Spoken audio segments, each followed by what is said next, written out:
Hi, Greg Nelson here. Hey, thanks. I really appreciate you taking the time to watch this video. Hey, I wanted to come talk to you today about personal finances in your household budget. I believe this is key to moving forward and growing financially, and not only financially, but I mean, you need the money to do anything, and if you're living in today's world, you absolutely know that's true. I know we have the big game coming up tomorrow, and I was in the grocery store yesterday looking around, seeing what I was going to munch on throughout the game. I looked down on my favorite 12 pack of soda pop. I couldn't believe it was $6.50 for a 12 pack of soda pop. I've never seen that before. Last week I was in Southern California. I paid $5.50 for a gallon of gas. Unreal. Unreal. And if you're living paycheck to paycheck, you need to know this information, and you need to know it now, especially if you're living paycheck to paycheck. If you're underwater and you're carrying consumer debt right now, you really need to understand this information. And I hope that if you find this what I'm about to share with you beneficial, please hit that like button, subscribe to the channel, turn on notifications so you won't miss the next one. I'm going to bring you a couple videos, or try to bring you a couple videos each week on personal development, learning how to get what you really want out of life, achieve goals, move forward as a family, move forward as an individual, move forward in business and sales, whatever. I just want to help. And so let's get started. So personal finances, your household budget. I think this is where a lot of people get really lost. I know if you're a creative person, a creative individual, an artist, musician, you hear personal finance, you hear the word finances, you probably freak out, right? You're probably starting to pull your hair out right now thinking about it. I mean, our spirit and our souls, we're not, believe it or not, we're not deep down, we're not truly money motivated people, but we like money because it allows us to buy the things that we want that ultimately make us happy. And that's what, happiness is key, right? Everybody needs to be happy. So household budget, step number one is, what is your budget? Do you know what your budget is? Most people have no clue what their budget is. They don't have a budget. They just, wake up, drive to work, pull over at the Starbucks, pull over at the convenience store, maybe pull over at the donut shop, and then move on to their work. Don't pack a lunch, don't bring a lunch, just go out, go to the drive-through at the Jack in the Box or the McDonald's or the Taco Bell, okay, spend another 10, 12 bucks there, okay? If you smoke, you're 10, 12 bucks a day. If you smoke one pack a day, man, I mean, and you're spending $4 to $5.50 in gas, a day to fill up your tank. I mean, it's unreal. So what is it? What is it? Do you know, if you don't know what your budget is, do you know the amount that's going to keep your head above water? Do you know what that is per day? If you don't, I'm going to help you. So let's get started. If you, right here, number one, knowing what is your budget. If you to figure this out, this is what I would do. I would take this over the next 4 or 5 days, okay? And the reason why 4 or 5 days, because if you're like most Americans, you buy everything with your debit card, okay? You just throw that thing around. Most people don't carry cash. That is I think most people, most middle class people don't carry cash. I think most lower income people don't carry cash, and I think most upper middle class to rich people don't carry cash. People don't carry cash anymore, and they're trying to simplify everything, right? Instead of carrying a credit card now, you pay on your cell phone, right? Tap, there we go. I'm walking out the door. They're developing grocery stores where you walk in, pick up your stuff, and walk out, right? In Sweden, they've been microchipping people for years, okay? For the past 3-4 years. If you don't believe me, look it up. So what is your budget, And so with that, most people, what they do is they have an app from their bank or their credit union, and they open it up, they see their balance, they close the app down, they go spend money, okay? But what they don't realize is inside that app is your transaction history of everything you spend, okay? So know what that is. That will give you a history of what you're spending, okay? What you've spent in the past. And you can go scroll through that for a month, 2 months, 3 months. I'd go back 6 months to a year and find out. You'll start seeing patterns of areas that you habitually spend money at, and those items you probably don't need in your life. Simple as that, okay? And so with that, how much you obviously, you know what your rent is or your mortgage is. You know what your power bill is, your garbage, sewer, city bill, city utility bill, your cell phone bill. Do you know what your cell phone bill? Do you know what you're paying in streaming services, right? Music streaming, video streaming, TV, everything. Okay, cable bill. If you're paying a cable bill and you're paying for streaming services, something's not right there. In my opinion, something's not right there. Okay, this is what happens. Is you know, it's called torture. That's all it is. It's torture. Here's a body. Okay, and this is a bad example of a body. And every time you spend something you don't need, somebody's whacking it with a sword. Pretty soon you're dead, right? And when I mean, you're death by 1,000 cuts. A lot of people don't know what they're spending their money on. And so track it over the past 90 days, 6 months, 12 months. Find out what it is. If there's a streaming service you're paying for and you don't have any use for it, maybe it's an old gym membership you signed up for because you were trying to impress a boyfriend or girlfriend, 2 years ago, and you just completely forgot about it, but it was such a small amount, you just run through life and you don't realize it's being taken out. That happens quite often. So know what your budget is, tally everything up of what you spend, and I'm talking household expenses, okay, rent, utilities, right, cell bill, food, gas, etc. Tally that up per month, and if you have to go back, divide it by how many months you're going back. So if you're tallying this up and you're trying to find a pattern over the past 6 months, add everything up for 6 months, okay, and then do what? Divide it by 6, okay, and that will give you your monthly budget. That is your monthly expenses. Okay, that is your monthly expenses. Now, if you want to break it down per day, divide that by 30. And that will equal your daily operating cost. Whoops. That will equal your daily operating cost. All right.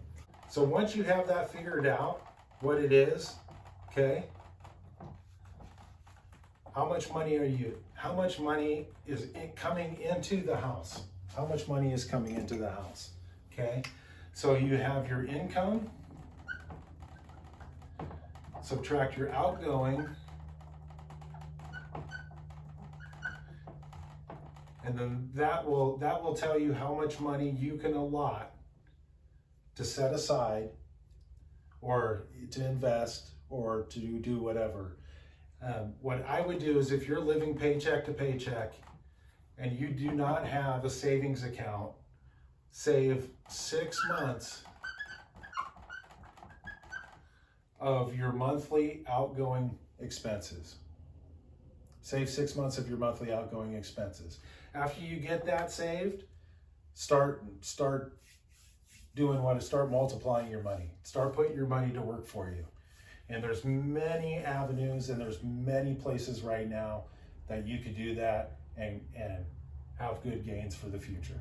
Okay, this is what you're trying to achieve, is financial independence. Okay, and so right now I think we throw around and we watch these videos kind of like this, and it's about getting rich and everything else. And if you see my last video, you know that our souls, our spirits were for growth and expansion, right?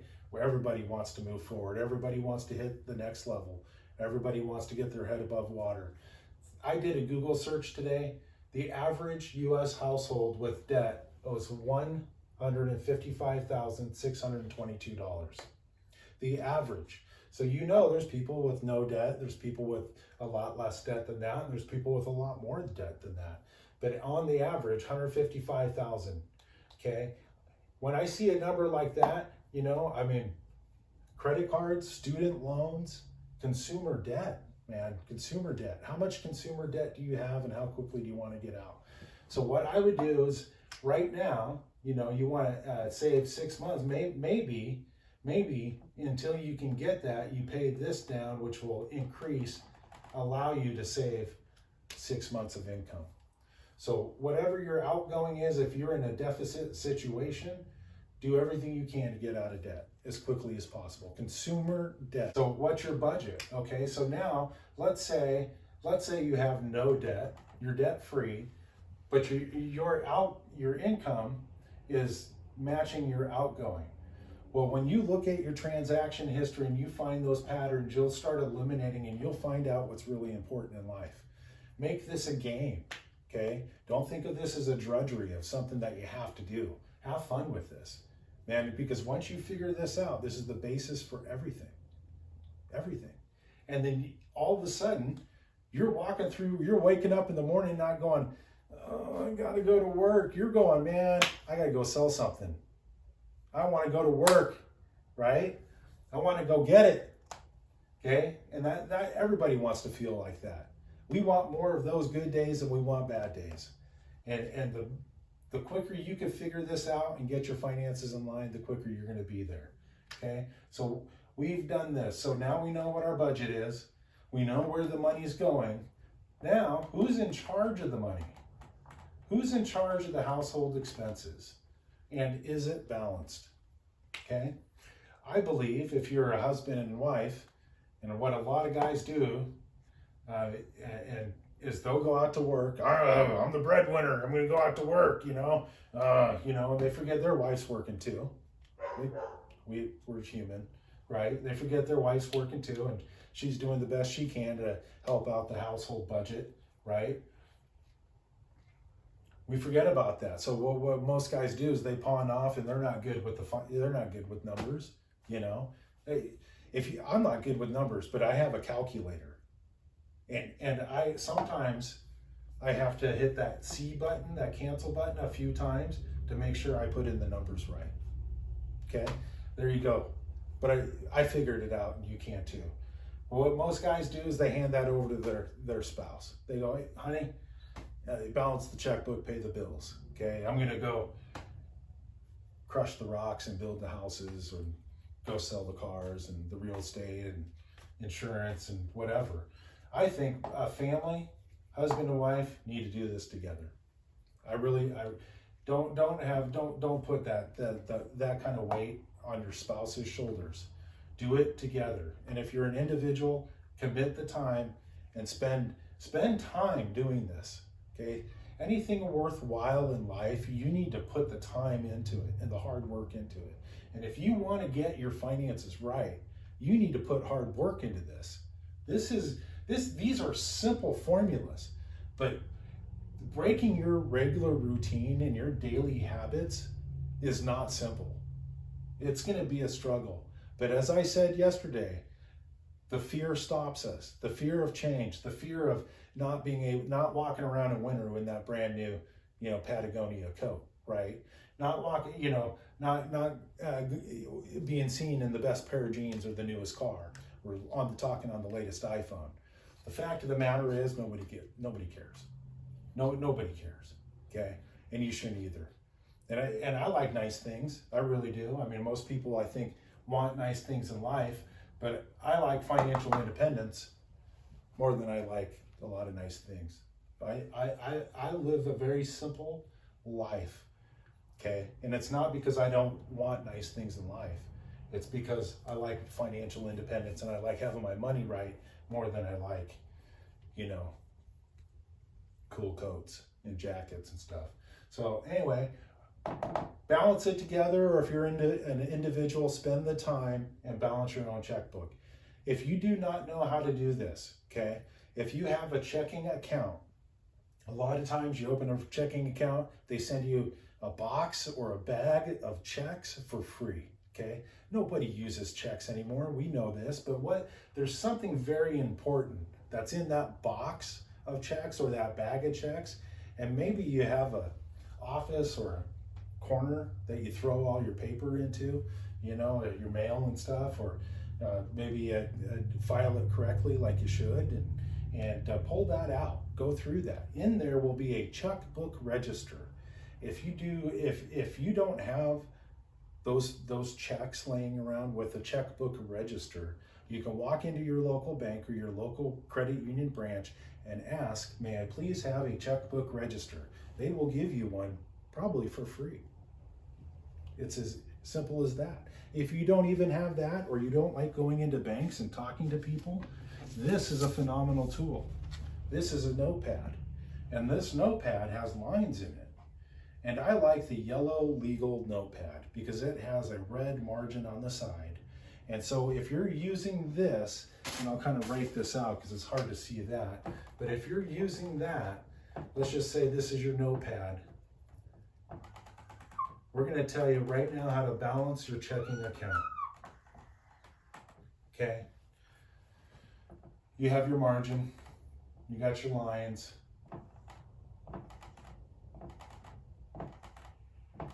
Okay.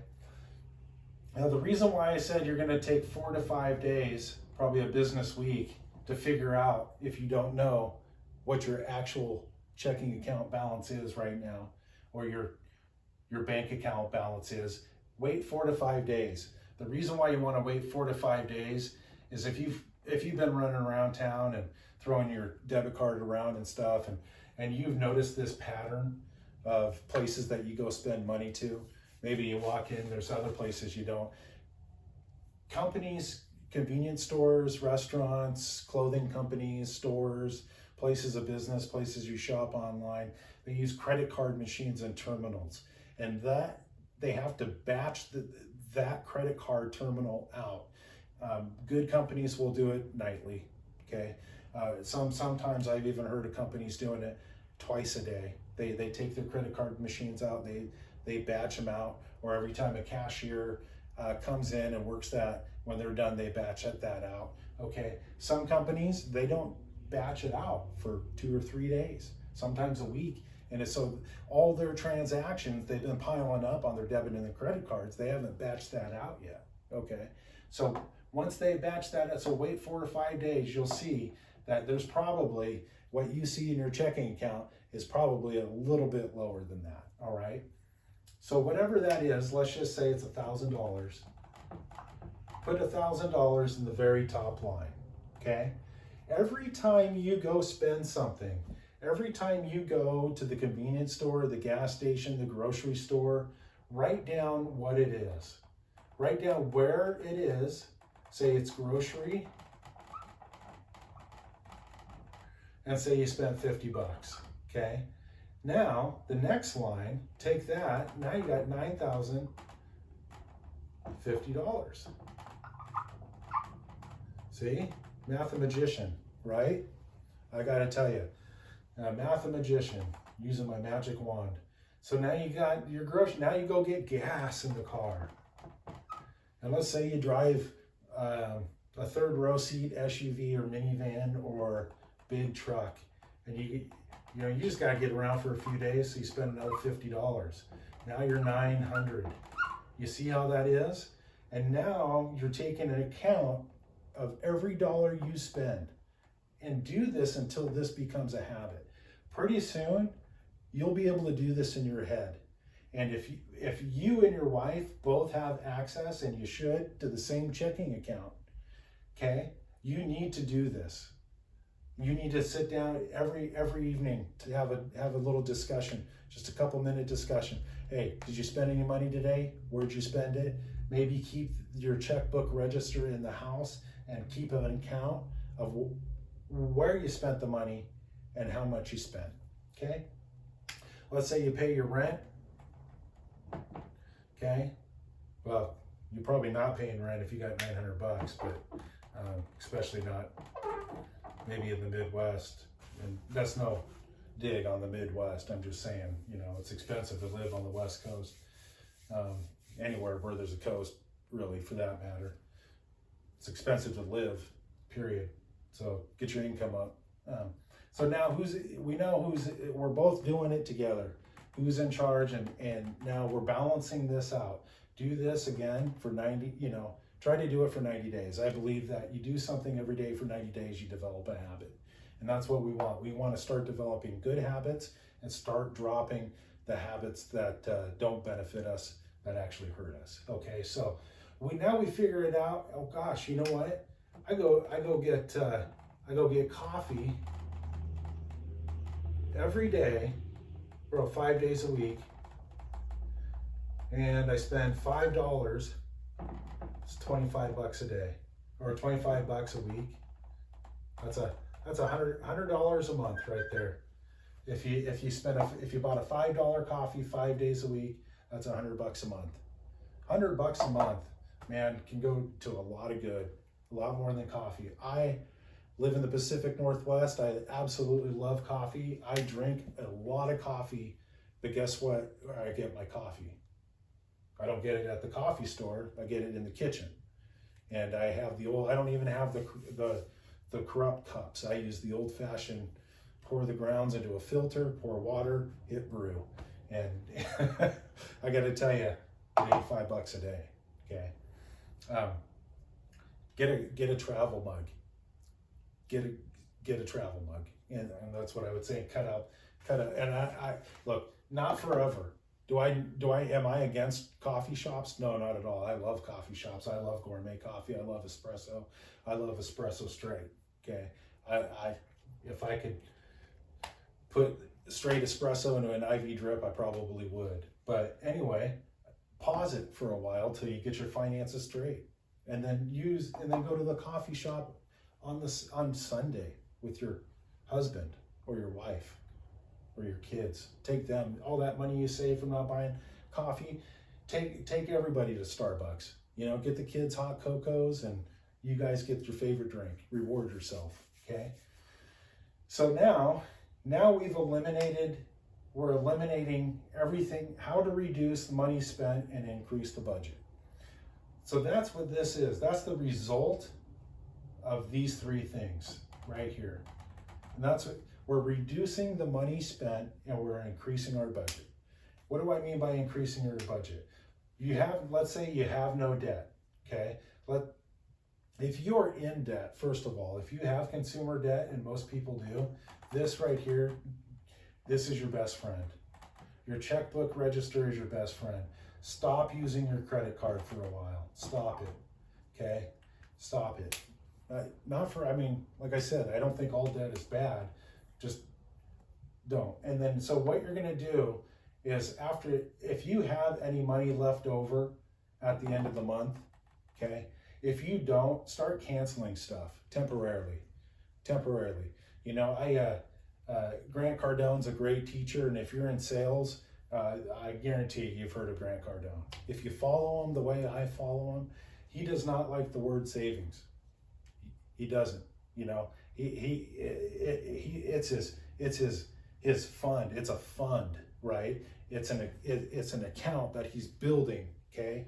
I worked for a guy 15 years ago, owned a little car lot. Okay. Great guy. He's one of my best friends still to today. Okay. He called it a war chest. I'm not saving money. I'm building a war chest, right?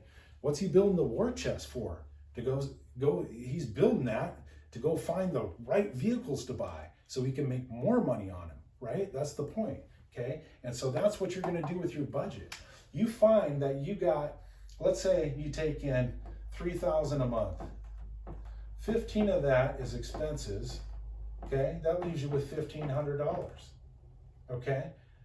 Let's say you haven't calculated food out of that, and you're a single guy or gal, and you don't need that much, and heck, you could probably take $500. You could take $500 and probably have that be your food budget. Now you got $1,000 surplus. $1,000 you're putting in your war chest, if you will, your fund. Okay, your go attack fund, your go have fun fund. Okay, Maybe you take that, what your big want is you want to go to Bora Bora. Man, that's my big want. I want to go to Bora Bora, but you know what? I don't want to go to Bora Bora and stay in a Holiday Inn. I want to go to Bora Bora and stay, in one of those cabanas that's on the water, right? And I want to rent a nice jet boat or something and have that parked right outside my little cabana, And I want to fly the first class, and I want to go to Bora Bora flying coach.